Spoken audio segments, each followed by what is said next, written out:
to Decoding Learning Differences with Kimberly Lavelle. This episode is different ways to teach a skill. So episode 35 was the Common Core controversy. And in this I talked about why people are kind of unfairly against Common Core when it's really about getting your child to think critically, defend themselves, explain things, learn multiple ways of learning something. So there are different ways to teach a skill. That's why I'm bringing that up. There's potentially an infinite number of ways to teach a given skill. Example. If you are doing math and you're trying to teach your child subtraction with regrouping, I use this example a lot because it's one of those things that kids struggle with a lot. You're trying to teach subtraction with regrouping. Let's see. You could have the good old-fashioned whiteboard, do it this way, learn this strategy. The teachers I worked with used to say to do the BBB rule. Bottom number's bigger, so I better borrow. Bigger bottom, better borrows. I don't know. So that was the trigger, but there's a lot of reasons why that could be confusing and not quite work for kids. And the biggest is it doesn't get them to actually understand why they have to borrow. Again, it can work if you have spent the time explaining it in a way that they've figured out why it works and they've had the time to own it. If you're trying to rush them to this is how we do it, you're going to have bigger problems down the road. Okay, so that's like old-fashioned, right? Just go doing an algorithm. The preference to me is hands-on learning. Well, think about how many different ways you can show subtraction with regrouping. I could get a bowl that has 10, or little cups, maybe, because bowls could get kind of big. Little cups. I have little Dixie cups in my classroom that I use for putting 10 beans in it. This is a group of 10. So I have my tens. I have 5 tens, so 50. And I have 3 single beans. So I have 53. And they can see that. And I'm going to ask them to give me 27 beans. Well, they're going to have to get some of the beans out of one of the cups. But they're not allowed to take it out of the cup. They have to dump the whole cup. Well, now they've regrouped. They've taken it from being a group of 10 to being just ones, loose ones. So now we had, I think I said 3 ones.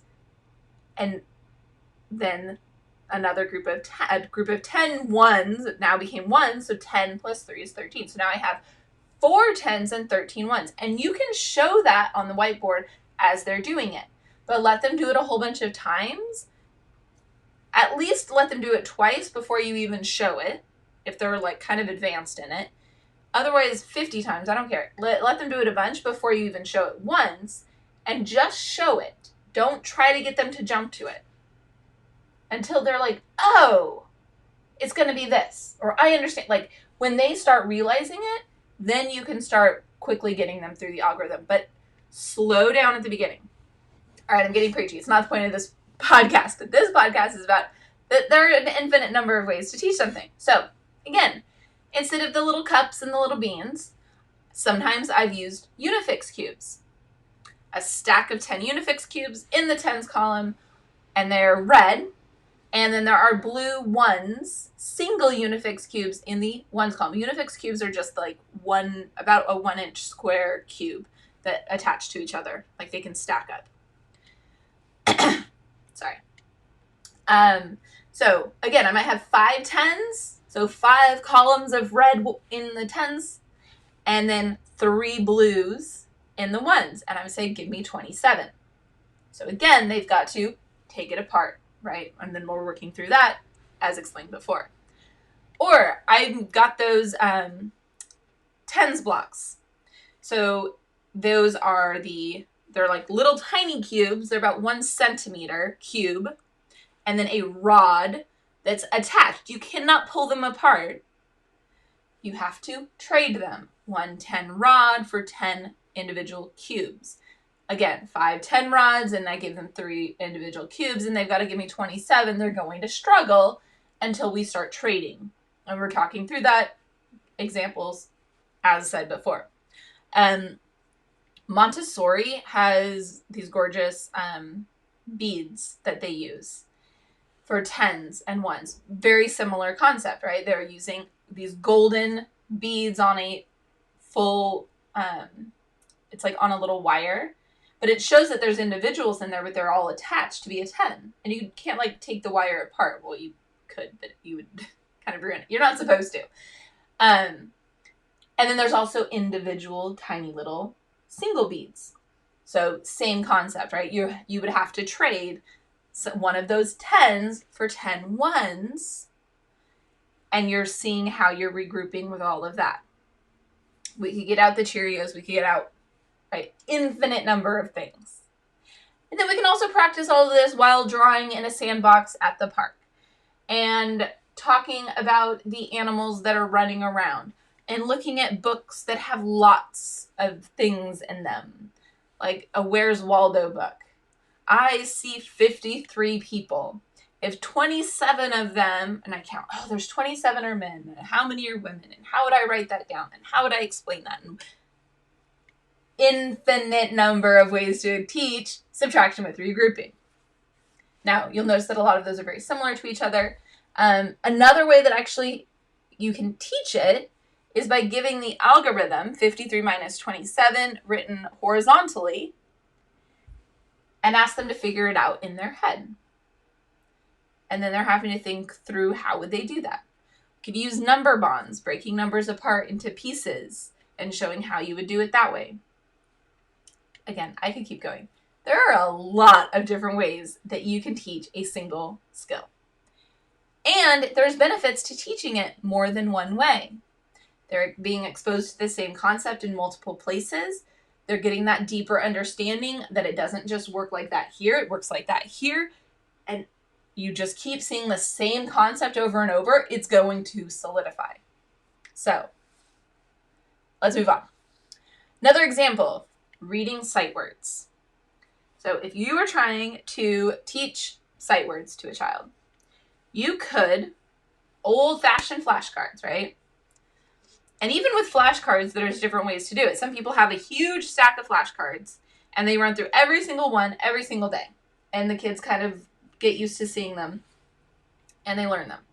Some people do, this is sort of how I was taught originally, where you like show like 2, and you think they know one of them already. And then you tell them, hand me, let's say the word is the and like, and you know that they know the already. Hand me the. Well, they hand you the. They know the. Hand me like. Well, that must be this one. Like. Point to like. And then you hold it up. What does this word say? Like. The. Like. Okay, now we're adding in a third one and doing the same kind of thing with it. Now we're adding in another one. So you're introducing one at a time, making sure they know that one before you introduce another one, and keeping other ones that they know to practice it and to make sure that they can kind of identify and use that as I do know some stuff, because if you only hand them stuff that they don't know, that can be overwhelming and stressful for them. But some kids can learn it very quickly, and they don't feel badly if you only give them things they don't know, because that does happen all the time, and it's not always a huge deal. But keep it in mind. Which kid do you have? How are they doing with it? Maybe hand them some things they do know so that they can feel like, oh yeah, I do know stuff. So another sight words. Post-its. All over the house. Run and find the. Run and find like. Or as you're walking along, the, like. Or move it around, turn it into sentences. The cat likes the, right? The little fridge magnets with all of it. The little fridge magnet letters, now you're making words and playing with it that way. You're writing the words in sand. you're using the little letter beads and making jewelry. And, today you're wearing the word like. So by the end of the day, they've looked at that word like a lot, and they know that word is like. Next day, they're going to wear the. The next day, they're going to wear have, whatever it is. So again, you're just like reinforcing it all these different ways. Drawing it out, like rainbow writing, which is where like they just trace the same word over and over and over again. And ideally, you're also kind of saying the letters as you're tracing it. H-A-V-E, have. H-A-V-E, have. H-A-V-E, have. H-A-V-E, have. And then you're presenting it another way, and another way, and another way. And again, infinite number of ways to teach it. And the more of them you do, the more solid your kid is going to have that. Also, reading, highlighting the word as you're reading. If it's, a book you can highlight, like a paper printed book, highlighting those words, or just pointing them out as you're reading. Or as you, the parent, are reading, stopping when you get to a word that you know your kid knows, let them read that one, back and forth. All right, again, I could keep going. It keeps coming to me more and more and more ways. There's so many ways. Another example is writing grammar, S versus ES endings. So if we think about, I'm trying to think about some good examples for this, but my favorite is discovery. Is just asking them to notice. What do you notice here? What do you notice here? Why is it different? But there also is the old-fashioned, this is the rule, this is why it works. The worksheet where you highlight, underline, trace, circle, write it out, use those words. Just, again, so many different ways to teach any of this. So, we're just going to move on. The important thing to keep in mind is which strategy is best.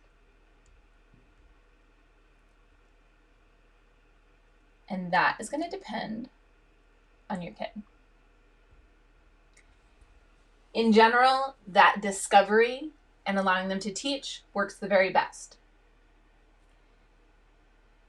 But use whatever works for your kid, your family, your situation. And the more strategies that you can try, the better, especially if it's something your child is struggling with. Now, be careful with that, because sometimes if you try too many strategies all too close together, it can get confusing. So you want the strategies to either be relatively similar or allow them to do one for a while before you introduce another one. So let me know, what skills have you been teaching? Kimberlyn at decodinglearningdifferences.com, and I can't wait to hear from you.